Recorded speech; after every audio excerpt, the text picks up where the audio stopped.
સર્વે એવું કે છે કે વાઈફ સાથે વધારે વાર તમે વાતો કરો ને હા તો વ્યક્તિનું ટેન્શન બહુ ઓછું થઈ જાય, એમ કે હાર્ટ એટેકના ચાન્સીસ 70% ઓછા થઈ જાય, પછી સ્ટ્રેસ અને ડિપ્રેશનના ચાન્સીસ પણ 80% ઓછા થઈ જાય, એવું બધું છે.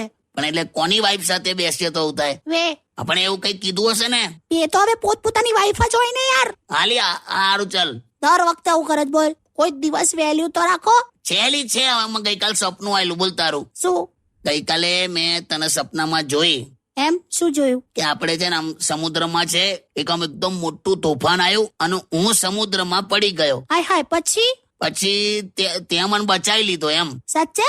હા, અને પછી તું એવું બોલી કે 7 જન્મ સુધી તમારો સાથ નિભાઈશ. અરે વાહ. પછી આ સાંભળીને હું ફરી સમુદ્રમાં કૂદી ગયો એમ.